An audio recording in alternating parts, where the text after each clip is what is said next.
Safari in the Sand. After driving for a while with only desert on either side of the road, they approached a convoy of similar 4x4 vehicles parked on the side of the road. The driver parked and hopped out with a small device in his hand. He walked from wheel to wheel and let the air out with the device, which had a little meter on it. After finishing, he got back in the car and started talking on his hands-free. Slowly, they started moving off the road into the sand. The front vehicle moves ahead, leaving a gap. Then the next one starts, leaving a gap, and so on. Together, they form a long train of 4x4 vehicles, snaking their way through the sand and up and down some small dunes. "This is nice," Brett says.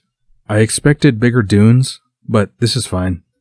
The driver glances briefly at him in the rearview mirror as they pass slowly over one more small dune. Suddenly in front of them, it looked like a different planet. Huge dunes and deep valleys as far as they could see. And then the real safari begins. The driver speeds up, approaching the first dune at an angle and high speed. At the crescent, he turns the steering wheel, and the vehicle slides down the other side sideways, dangerously close to rolling over. They are sliding down on the side Brett is sitting on. He screams and grabs for something to hold on to, which happened to be Eddie's leg. Near the bottom of the dune, the driver turns the steering again, and the car leans over to the other side, sand flying over the car like a curtain. "I can't do this! We are going to die!" Brett yells. He closes his eyes and grips the handle near the roof with both hands to steady himself. Eddie, on the other hand, enjoyed every moment.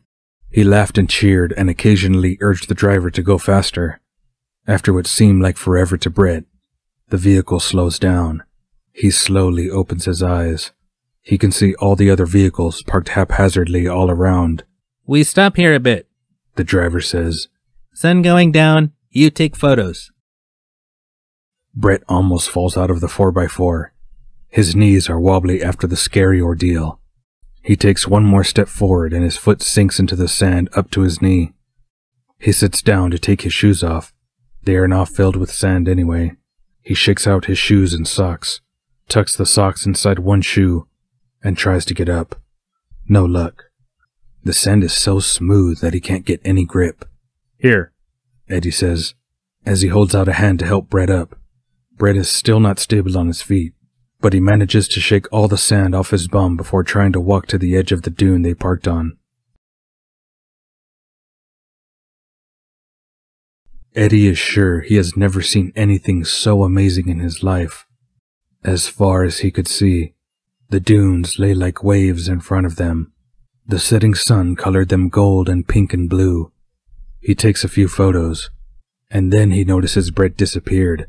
As he looks around, he sees Brett leaning against the 4x4 with his head against the car, and his hands hanging by his sides, his shoes lying in the sand nearby. "Brett, are you okay?" he asked when he reaches the vehicle. "I don't feel so good. My head is spinning, and I'm very nauseous." Eddie rummages through the cooler box the driver opened and left near the back of the vehicle, and finds ice-cold water. He hands a bottle to Brett. He puts his hand around Brett's shoulders and guides him to sit down. "Drink some cold water, then put your head between your knees,"